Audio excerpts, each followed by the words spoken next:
If you could eliminate just 3 bad habits, your watercolor paintings would instantly improve. Not only that, they would look more polished and professional, and what we're all hoping for, more like real watercolor paintings.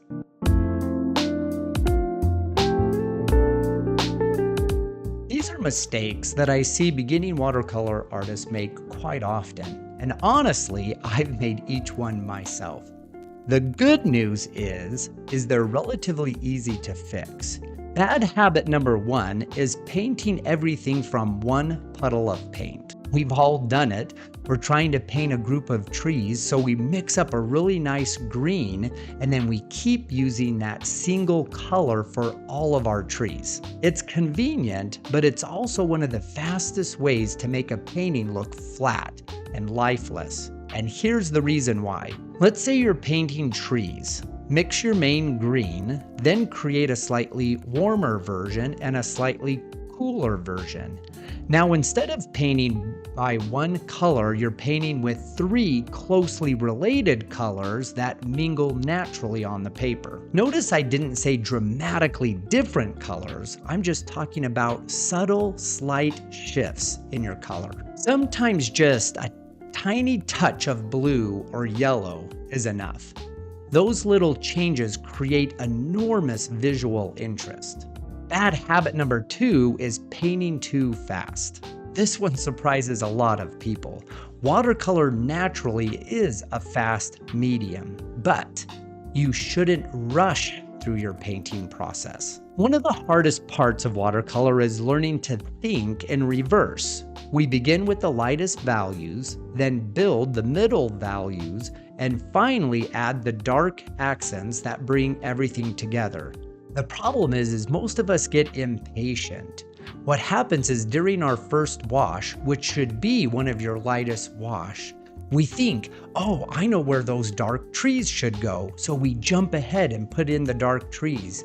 And then we think of another dark area that we want to put in. So we put it in. And what happens is we've jumped from step 1 all the way to step 3. There's an actual process that needs to take place. So it's important to stop, be patient, and not rush through that process. Instead, give each wash a specific purpose. Before the first wash, you should ask yourself, what are my lightest values? What colors do I need? What am I trying to accomplish? When you're ready, then move on to your second wash or your middle values. That's where you're looking for your large connected shapes. You should ask yourself what edges should stay soft, which should be crisp. And then finally, usually after your painting is dried, you add your darkest accents only when your painting is ready for them. If you're really enjoying these watercolor tips and you want to become a better watercolor artist, hey, consider subscribing. That's exactly what this channel is about. And finally, here we are, bad habit number 3, painting everything that's in the reference photo. Your reference photo, it's simply a guide. It's not your boss. I see others try to copy every single detail, every fence post, every tree, every parked car. But here's the thing, you're not trying to recreate your reference photo as a photograph, you're trying to create a painting.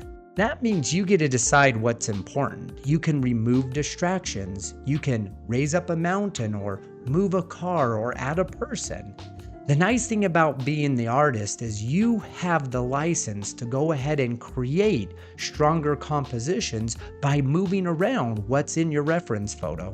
Simplicity is often far more powerful than accuracy. When someone looks at your painting, you don't want them thinking, wow, that looks exactly like the reference photo. More as an artist, what I'm trying to hope is that when someone looks at my painting, an emotion or a feeling will come out. That they'll say something that brings back a memory or how the painting makes them feel. And that's what powerful paintings do. Let's do a quick recap. Remember to stop painting large areas using one large puddle of paint. You need to mix it up. The second one is remember to slow down your thinking and follow the recipe or the process of painting and try not to rush through it. And then finally, the third is remember with your reference photo that that's just the starting point. That's your inspiration. It's not your final destination. Now, even if you're trying to run a marathon, remember, every marathon starts with one step. This isn't a sprint. By practicing daily, you will see your improvement definitely improve.